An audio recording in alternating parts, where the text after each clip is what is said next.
The Love Boat Incident. The incident within the lakes of Minnetonka. An innocent that 17 players of the Minnesota Vikings were charged with misdemeanors. An incident where Minnesota Vikings players allegedly had sexual interactions on a boat in Minnetonka that would set back the team's image for many years to come, as most of the players of 2009, part of the Bounty Gate scandal, that were performed on against the Saints, were all part of this alleged, but it turns out to be alleged, but now has been confirmed years later that this did actually happen, and that the Minnesota Vikings 17 players, including Percy Harvin too, and Deontay Culpepper, some of the most infamous Vikings players at the time, have all been involved with the sexual contact or activity within the lakes of Minnetonka, as a Love Boat charged 17 players from the team. And the Minnesota Vikings, after the incident, declared that they would discipline their players with more authority within the organization, and firing their coach and hiring Brad Childress as their next coach was a decision that they had made within the Minnesota Vikings organization, as Ziegler Wolf said that this would only never happen again, it will only be this time. And he said that this time will be the only time you'll ever hear about this, and he's decided to discipline his players and make sure that this kind of event doesn't happen again. It's an event that is only remembered as tragedy. An event that can only be reminded for all of the wrong reasons. As players, coaches, team personnel, all of them were all involved in this incident that had occurred. And when it occurred, it ruined the image of the Minnesota Vikings forever.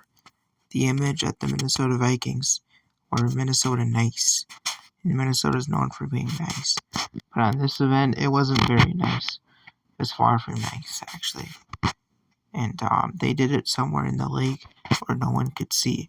Allegedly, there was videotaping of the whole entire incident that did surface after the event, and players had quite an interview speaking on behalf of what happened. Most players openly denied that it happened. Some players told their stories and tried to hide that they were even involved within this Love Boat or sexual party incident. Most of the players tried very hard to try to repair their image throughout the years, but this incident will always be looked upon when bringing up the names Deontay Culpepper and Percy Harvin within many more of the infamous Minnesota Vikings players during the mid-2000s. The Minnesota Vikings are always known as a team of underdogs, never won a Super Bowl, lost 4, and never entered a series within a series of even coming close in the Super Bowl. As like I said, they played 4 series of Super Bowls, and their biggest, I guess they're not their biggest win, but their closest game ever was a 16-6 loss to the Pittsburgh Steelers. So a team that's been quite losing a lot has made it to the playoffs so consistently, and Deontay Culpepper and Percy Harvin have made it to some of the biggest games you'd ever see, and have made it to some of the playoffs in almost all their years of playing, but have never gotten further than the NFC Championship game, which still haunts the Vikings today. This incident, along with many others in my series of the sports' most darkest and infamous moments, this was just one of the occurrences within sports where things can take a turn for the worse. When you have money, an infinite amount of wealth, you do things that you don't normally do. When you do those things, it ruins your representation. People think other things of you. When you get your first misdemeanor, people think of you as a public nuisance and will do anything to ruin your image. And when you ruin your image, everyone else looks at you at face value, a criminal.